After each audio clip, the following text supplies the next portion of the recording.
என்னுடைய யூடியூப் சேனலில் ஒரு வீடியோவில் மற்றவங்களுடைய யூடியூப் தம்ப்நெயிலை காப்பி பண்ணி நான் வந்து போஸ்ட் பண்ணியிருந்தேன். பார்த்தீங்கன்னா அந்த வீடியோவுக்கு இப்போ நான் இந்த வீடியோ ஷூட் பண்ணுறேன் இல்லையா, அந்த நேரத்தில் 15,000 வியூஸுன்றது வந்திருக்கு. இப்போ என்னுடைய சேனல்ன்றது ஒரு 5,000 சப்ஸ்கிரைபர்ஸ் வந்து இருக்குது. அப்படி இருக்கும்போது 15,000 வியூஸுன்றது ஒரு சாதாரண விஷயமே கிடையாது. அதை நான் எப்படி பண்ணினேன்னு இந்த வீடியோவில் நான் சொல்ல போகிறேன். அது மட்டும் இல்லாமல் இந்த மாதிரி ஒரு தம்ப்நெயிலை காப்பி பண்ணி உங்களுடைய சேனலில் நீங்கள் போஸ்ட் பண்ணிங்க அப்படின்னா அதற்கு வந்து வியூஸ் வருமா அப்படின்ற ஒரு கேள்வி உங்களுக்கு இருக்கும். அந்த கேள்விக்கான பதிலும் இதில் இருக்குது. அது மட்டும் இல்லாமல் இப்போ நம்ம தம்ப்நெயிலை வந்து காப்பி பண்ணுறோம்ல, அதில் காப்பிரைட் இஷ்யூன்றது வருமா, அல்லது நம்ம தம்ப்நெயிலை காப்பி பண்ணுறோம்ல இது உண்மையிலே வந்து நியாயமா தர்மமா அப்படின்ற ஒரு நாட்டாமை தீர்ப்பு வந்து இந்த வீடியோவில் வந்து இருக்குது. ஸோ இதெல்லாம் வந்து நீங்கள் தெரிஞ்சுக்கணும் அப்படின்னா இந்த வீடியோவை ஸ்கிப் பண்ணாமல் கடைசி வரைக்கும் பார்க்கணும். வீடியோக்குள்ளே போகிறதுக்கு முன்னாடி நம்ம சேனலை சப்ஸ்கிரைப் பண்ணாதவங்க சப்ஸ்கிரைப் பண்ணுங்கள். யூடியூப் ரிலேட்டடான இன்ஃபர்மேஷன் நம்ம சேனலில் ரெகுலராக போஸ்ட் பண்ணிகிட்ருக்கோம். முதல் கேள்வி, மற்றவங்களுடைய தம்ப்நெயிலை காப்பி பண்ணி, அதாவது டவுன்லோட் பண்ணி நம்மளுடைய யூடியூப் வீடியோவில் போஸ்ட் பண்ணால் காப்பிரைட் வருமானு சொல்லி கேட்டிங்கன்னா கண்டிப்பாக வரும்.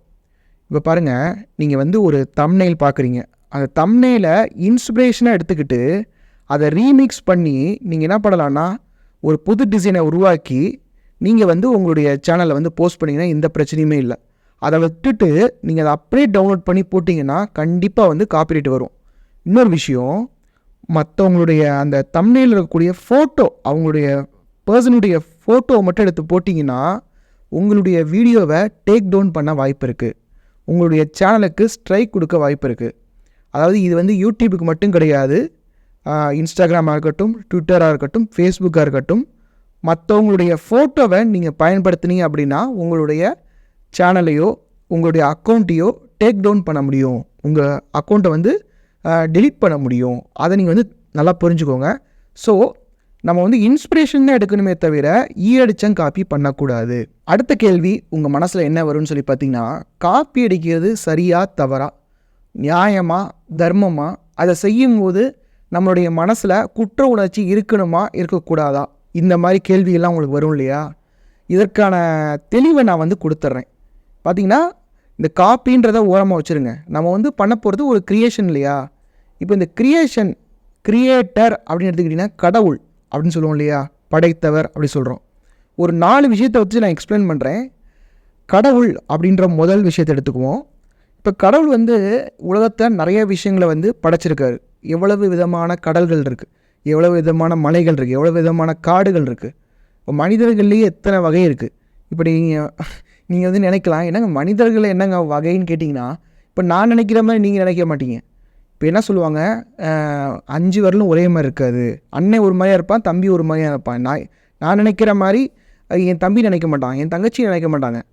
அப்படி இருக்கும்போது இதில் வந்து யூனிக்னஸ் இருக்கு இல்லையா. நம்ம எல்லோரும் ஒன் அண்ட் சேம் தான், ஆனால் அதில் வந்து யூனிக்னஸ் இருக்கு இல்லையா. இந்த யூனிக்னஸ், இப்போ நீங்கள் வந்து ஒரு பிளான்ஸ் எடுத்துக்கிட்டிங்கன்னா ஒரு லட்சக்கணக்கான வெரைட்டிஸ் இருக்குது. ஒரு பட்டர்ஃப்ளை எடுத்துக்கிட்டிங்கன்னா ஒரு பட்டர்ஃப்ளை பார்க்கே இருக்குது, அதில் ஆயிரக்கணக்கான வெரைட்டிஸ் இருக்குது. இந்த யூனிக்னஸ்ன்றது கடவுளால் மட்டும்தான், அதாவது கிரியேட்டர், ஒரிஜினல் கிரியேட்டர் இருக்கார் பாருங்கள், அவரால் மட்டும்தான் கொடுக்க முடியும். இப்போது இன்னொரு கேட்டகரி பார்ப்போம். அதாவது ப்ரோ எக்ஸ்பீரியன்ஸ்ட், அவங்களுக்கு வந்து பாண்ட் ஜீனியஸாக இருக்கும், அவங்களுக்கு வந்து வரும். அந்த மாதிரி ஆட்களை சில மூவி டைரக்டர்ஸை எடுத்துக்கலாம். இப்போ நீங்கள் வந்து மணிரத்னம் எடுத்துக்கோங்களேன். மணிரத்னத்துடைய நாயகன் வந்து காட்ஃபாதர்ன்ற படத்துடைய தழுவல். அடுத்தது பார்த்திங்கன்னா குரு. அந்த குருன்ற படம் வந்து அம்பானியுடைய கதையை தான் அவர் வந்து எடுத்திருக்காரு. அதுக்கப்புறம் பொன்னியின் செல்வனும் கல்கி எழுதின பொன்னியின் செல்வன் கதையை தான் வந்து அவர் சூஸ் பண்ணியிருக்காரு. அடுத்து வந்து ராவணனும் உங்களுக்கு தெரியும், ராமாயணத்துலேருந்து வந்தது. அதே மாதிரி தளபதியும் இந்த மாதிரி ஹிந்து எபிக்ஸ் வந்து வந்த ஒரு விஷயந்தான். அதுக்கப்புறம் இருவர், அதுவும் எம்ஜிஆர் கருணாநிதி இவங்களுடைய ஸ்டோரியை ரிவால்வ் பண்ணி தான் அந்த கதையை வந்து அவர் எழுதினார். இப்போ நீங்கள் வந்து மணிரத்னம் மட்டுமா இதை செய்கிறாரு, மற்றவங்களாம் செய்யலையான்னு கேட்டிங்கன்னா கண்டிப்பாக. அதாவது வெற்றிமாறனும் அசுரன்ற படத்தை வந்து வெக்கைன்ற ஒரு நாவல் மூலிமா இன்ஸ்பிரேஷன் பண்ணி, அந்த விடுதலைன்ற படம் வந்து உங்களுக்கே தெரியும், வாச்சாத்தின்ற ஒரு இந்த பாலியல் வன்கொடுமை நடந்துச்சு இல்லையா, அந்த ஒரு விஷயமும் ஜெயமோகன் எழுதின ஒரு சிறுகதையும் கம்பைன் பண்ணி அவருடைய கற்பனையும் போட்டு ஒரு விஷயங்களை வந்து பண்ணுறாரு. இப்போது இதில் வந்து நீங்கள் என்ன தெரிஞ்சுக்கணும் அப்படின்னு சொல்லி பார்த்தீங்கன்னா, காப்பி அடிக்கணுமா இல்லை வந்து நம்ம ஏதாவது ஒரு இன்ஸ்பிரேஷன் எடுத்துக்கணுமா அப்படின்னு சொல்லி கேட்டிங்கன்னா, நீங்கள் வந்து இன்ஸ்பிரேஷன் எடுத்துக்கணுங்க. எல்லா கிரியேட்டர் இப்போ நான் சொன்னேன் பார்த்தீங்களா, இவங்களாம் வந்து ப்ரோ கிரியேட்டர். இந்த மாதிரி எவ்ரி ஃபீல்டில் வந்து ஒரு ஒர்க்கை அவங்க பண்ண உட்காராங்கன்னா ஒரு பிளாங்க் ஸ்க்ரீனில் அவங்க உட்கார மாட்டாங்க. ஒரு இன்ஸ்பிரேஷன் எடுத்துக்குவாங்க. இன்ஸ்பிரேஷன் இல்லாமல் க்ரியேஷன் இல்லை. இப்போ முதல் 2 விஷயம், அதாவது கடவுள்ன்ற ஒரு கிரியேட்டரை பற்றியும் ப்ரோ எக்ஸ்பீரியன்ஸ் கிரியேட்டரை பற்றியும் நம்ம வந்து தெளிவாக பார்த்துட்டோம். இப்போ மீதி இருக்கிறது வந்து நீங்களும் நானும் தான். இந்த யூடியூப் ஸ்பேஸில் இந்த காப்பி இன்ஸ்பிரேஷன் பற்றி நம்ம வந்து பார்த்துடலாம். இந்த வீடியோவை இது வரைக்கும் ஸ்கிப் பண்ணாமல் பார்த்துருந்தீங்கனாலே உங்களுக்கு வந்து புரிஞ்சிருக்கும். நம்ம வந்து காப்பி அடிக்கக்கூடாது, இன்ஸ்பயர் பண்ணோம் அப்படின்றது உங்களுக்கு வந்து புரிஞ்சிருக்கும். இப்போது யூடியூப்னு எடுத்துக்கிறோமே, அதில் வந்து இப்போ நீங்கள் வந்து முருங்கைக்காய் சாம்பார்ன்ற ஒரு வீடியோ போடுறீங்க. இப்போ இந்த வீடியோவை யூடியூப்பில் இருக்காதுன்னு நினைக்கிறீங்களா? இருக்குது. அப்போ இந்த வீடியோ நீங்கள் போட்டிருக்கீங்க, அப்போ நீங்கள் காப்பி அடிச்சிங்கன்னு அர்த்தமா? கிடையாது. சரிங்களா? இது முதல் பாயிண்ட். 2வது என்னென்னா, பெரிய பெரிய யூடியூபர்லாம் பண்ணுறாங்களா, நம்ம எதுமோ புதுசாக பண்ணணுமா, குற்ற உணவை வச்சுக்கணுமான்னு கேட்டிங்கன்னா, உலகத்திலேயே நம்பர் 1 ஹையஸ்ட் சப்ஸ்கிரைபர்ஸ் கொண்ட மிஸ்டர் பீஸ்டே இந்த மாதிரி மற்ற க்ரியேட்டர்ஸ் போடுறாங்க இல்லையா, அவங்களுடைய தம்ப்நெயில் பார்த்து இன்ஸ்பயர் ஆகி அவர் வந்து தம்ப்நெயில் க்ரியேட் பண்ணுறாரு. இப்போ தமிழில் வந்து பண்ணுறாங்களா, வெளிநாடுலாம் விட்டுருங்க, தமிழ்நாட்டில் பண்ணுறாங்களான்னு கேட்டிங்கன்னா பண்ணுறாங்க, ஆனால் சொல்ல மாட்டாங்க. சரிங்களா? இப்போது என்னுடைய சேனல் இருக்கு இல்லையா, என்னுடைய சேனலை பார்த்துட்டு புதிய யூடியூபர்ஸ் இந்த தவறை செய்யாதீங்க, பெரிய யூடியூபர்ஸ் சொல்லாத ரகசியங்கள், இந்த டைட்டில் எல்லாத்தையுமே காப்பி அடித்து என்னைய மாதிரியே வீடியோஸ் நிறைய பேர் வந்து போட்டுட்ருக்காங்க. நீங்கள் வந்து என்னுடைய டைட்டில் காப்பி பண்ணி யூடியூப்பில் போட்டு பாருங்கள், இந்த மாதிரிலாம் போடுறாங்க. ஆனால் இந்த தமிழ் க்ரியேட்டரில் இந்த மாதிரி நேம் சொன்னோம்னா, என்னடா இதெல்லாம் பண்ணுறியா அப்படின்னு சொல்லி சண்டைக்கு வருவாங்க.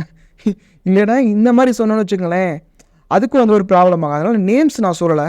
சரி, அவங்க வியூஸ்க்காக போடுறாங்க, அவங்க வந்து ஒரு அவங்களுக்கும் ஃபேமிலி இருக்கும், அவங்க ஏர்ன் பண்ணணும், பரவாயில்ல, அவங்க பண்ணிட்டு போகிறாங்க.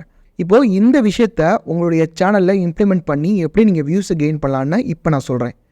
பாருங்கள், ஒரு வீடியோவை நீங்கள் ஷூட் பண்ணுறதுக்கு முன்னாடி நான் சொல்லக்கூடிய இந்த 2 விஷயமான ஒரு ஃபார்முலாவை யூஸ் பண்ணுங்கள். அது என்னென்னா ஐடியேஷன், வேலிடேஷன். இது நீங்கள் பண்ணிட்டீங்கன்னா உங்களுடைய வீடியோவுக்கு கண்டிப்பாக வியூஸ் போகும். ஐடியேஷன் அப்படின்னா என்னென்னா, ஒரு ஐடியா, சரிங்களா, இந்த ஐடியா வந்து ப்ரில்லியண்ட்டான ஒரு ஐடியாவாக இருக்கணும். சரிங்களா? அந்த ஐடியா எப்படி ப்ரில்லியண்ட்டான ஒரு ஐடியாவாக இருக்கும்னா, கண்டென்ட் கேப் இருக்கணும். கண்டென்ட் கேப்னால் என்ன? இப்போ நான் சொன்னேன் இல்லையா, நிறையா வீடியோஸ் நீங்கள் போடுறதுக்கு முன்னாடியே யூடியூப்பில் வந்து ஃபில் ஆகிருக்குன்னு, அதில் அவங்க நிறைய இன்ஃபர்மேஷனை வந்து மிஸ் பண்ணியிருப்பாங்க இல்லையா, அந்த மிஸ்ஸிங் இன்ஃபர்மேஷனை நீங்கள் என்ன பண்ணணும், வீடியோவாக க்ரியேட் பண்ணணும். இப்போது என்னுடைய சேனலில் ஹவு டு கெட் 1000 சப்ஸ்கிரைபர்ஸ் இந்த மாதிரி வீடியோஸ்லாம் இருக்கும். ஆனால் how to start YouTube channel இதெல்லாம் இருக்காது. ஏன்னா இதை வந்து நிறைய பேர் வந்து பண்ணிட்டாங்க. இப்போ நான் அதை போடலை. நான் என்ன கண்டென்ட் கேப் ஃபில் பண்ணுறேன்னா, இப்போ என்னுடைய வீடியோவை பாருங்களேன், என்ன வீடியோ போட்டிருக்கேன், தம்ப்நெயில் காப்பி பண்ணால் வியூஸ் வருமா இப்படின்றது தான் என்னுடைய வீடியோ. இந்த மாதிரி யாராவது போட்டிருக்காங்களா? அப்போ நான் என்ன பண்ணுறேன், கண்டென்ட் கேப் வந்து நான் ஃபில் பண்ணுறேன். இதே மாதிரி உங்களுடைய ஜானரில் ஆல்ரெடி கண்டென்ட் இருக்கும், அந்த கண்டென்ட் கேப் வந்து நீங்கள் ஃபில் பண்ணணும். இது ஃபஸ்ட்டு ஸ்டெப். கண்டென்ட் கேப்பை வந்து நீங்கள் ஃபில் பண்ணிட்டீங்களா, இது வந்து ஐடியேஷன் நான் சொல்கிறேன். 2வது என்னென்னா வேலிடேஷன். இப்போ வந்து இதே மாதிரி யூடியூப்பில் யாராவது பண்ணியிருக்காங்களா? பண்ணியிருந்தால் நீங்கள் வீடியோ போடுங்க. பண்ணலையா, இந்த தம்ப்நெயில் இருக்கு இல்லையா, அந்த தம்ப்நெயிலை ரீமிக்ஸ் பண்ணுங்கள். இப்போது யாருமே பண்ணாத ஒரு வீடியோவை போட்டிங்கன்னா உங்களுக்கு வியூஸ் வராது. அதாவது நீங்கள் ஒரு புதுமையான ஒரு கண்டென்ட்டை நீங்கள் வந்து முடிவு பண்ணி வச்சுருக்கீங்க, அந்த கண்டென்ட்டை யாராவது போட்டிருக்காங்களான்னு பாருங்கள், ப்ரூஃப் ஆஃப் கான்செப்ட் இருக்கான்னு பாருங்கள், இது ஒர்க் அவுட் ஆகிருக்கா, எந்த தம்ப்நெயில் வந்து ஒர்க்கிங் ஆகுது, எந்த தம்ப்நெயிலுக்கு வியூஸ் அதிகமாக போயிருக்கு அப்படின்றத பாருங்கள். இப்போ அந்த தம்ப்நெயில் எடுத்து நீங்கள் ரீமிக்ஸ் பண்ணுங்கள், உங்களுடைய சாஸ் கொடுங்க, உங்களுடைய பர்சனல் எக்ஸ்பீரியன்ஸை கொடுங்க. இன்னொரு விஷயம் என்னென்னா, நீங்கள் வந்து தம்ப்நெயிலை காப்பி பண்ணிங்கன்னா டைட்டிலு சேஞ்ச் பண்ணிடணும், டைட்டில் காப்பி பண்ணிட்டீங்கன்னா தம்ப்நெயிலை சேஞ்ச் பண்ணிடணும், தம்ப்நெயில் டைட்டிலும் தம்ப்நெயிலை காப்பி பண்ணிட்டீங்கன்னா உள்ள கண்டென்ட்டிங் வந்து சேஞ்ச் பண்ணணும். இப்படி நீங்கள் சேஞ்ச் பண்ணாமல் ஈயடிச்சங் காப்பி நீங்கள் பண்ணவே கூடாது. இப்போது என்னுடைய யூடியூப் சேனலில் எப்படி அந்த ஒரிஜினல் வீடியோவை ரீமிக்ஸ் பண்ணி நான் தம்ப்நெயில் க்ரியேட் பண்ணேன், வீடியோ க்ரியேட் பண்ணேன், அந்த ஐடியேஷன் வேலிடேஷன் ப்ராசஸ் என்னன்றதை இப்போ நான் எக்ஸ்பிளைன் பண்ணுறேன். இப்போது இது வந்து ஒரிஜினல் வீடியோ. இந்த வீடியோவில் வந்து அவங்க எப்படி வீடியோ போட்டிருந்தாங்கன்னா, 500 சப்ஸ்கிரைபர்ஸ் என்னுடைய சேனலுக்கு வந்தோன்னே என்னுடைய வாழ்க்கையே மாறிடுச்சு அப்படின்னு வந்து வீடியோ போட்டிருந்தாங்க.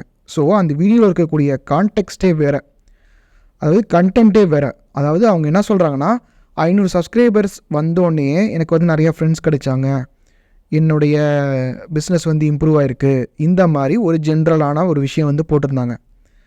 இப்போது நான் என்ன பண்ணேன்னா, கம்யூனிட்டி போஸ்ட் போட்டால் அதன் மூலிமா உங்களுடைய சேனலுக்கு ஏற்ற மாதிரி ஒரு 50லேருந்து 500 சப்ஸ்கிரைபர்ஸ் வரைக்கும் டெய்லி வரும் அப்படின்றத நான் வந்து ரீக்ரியேட் பண்ணியிருக்கேன். இப்போ பாருங்கள், இதில் வந்து ஜஸ்ட் ஸ்டார்ட்னு போட்டிருக்காங்க. நான் வந்து 500 சப்ஸ்கிரைபர்ஸ்னு போட்டிருக்கேன். இதில் வந்து ஒயிட் பேக்ரவுண்டில் இருக்குது, நம்ம வந்து ரெட் பேக்ரவுண்ட் வந்து போட்டிருக்கேன். அப்புறம் வந்து பார்த்திங்கன்னா இதில் 2.3K வியூஸ் 500 சப்ஸ்கிரைபர்ஸ்னு மாற்றிருக்கேன். இதில் வந்து அவங்க வந்து மாற்றலை, 500 சப்ஸ்கிரைபர்ஸ் கான்டெக்ஸ்ட் இருக்கிறதுனால அவங்களுடைய டேஷ்போர்டு வந்து போட்டிருக்காங்க. இது வந்து என்னுடைய டேஷ்போர்டில் நான் எடுத்து போட்டிருக்கேன். ஸோ இந்த மாதிரி தான் நீங்கள் வந்து பண்ணணும். இப்போது இந்த மாதிரி வீடியோவை நான் எப்படி கண்டுபிடிக்கிறேன்?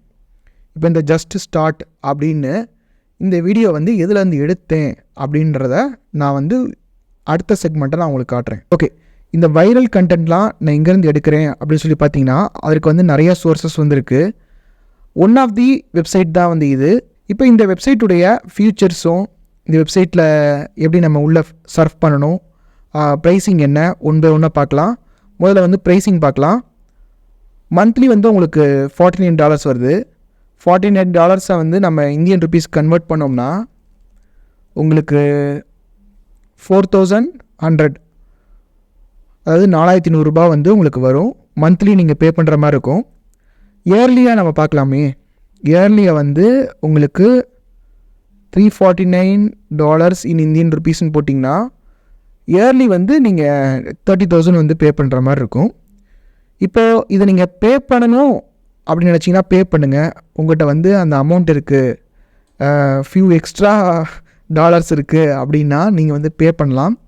இதில் என்னென்ன ஃபீச்சர்ஸ் இருக்குது அப்படின்றத நான் வந்து ஷோ பண்ணுறேன். இதை நான் வந்து பர்ச்சேஸ் பண்ணியிருக்கேன். இப்போ வந்து நம்ம சைன்இன் பண்ணி பார்ப்போம். இப்போ நான் வந்து கூகுளில் லாகின் பண்ணுறேன். இப்போ இதில் வந்து சப்போஸ் நான் வந்து ஃபினான்ஸ் அப்படின்னு கிளிக் பண்ணுறேன் அப்படின்னா, இங்கே பாருங்கள், 2K சப்ஸ்கிரைபர்ஸ் இருக்கக்கூடிய ஒரு சேனலில் ஒரு வீடியோ வந்து 15K வியூஸ் வந்து போயிருக்கு. அப்போ சம்திங் அந்த வீடியோவில் வந்து விஷயம் வந்து கரெக்டாக இருக்குது.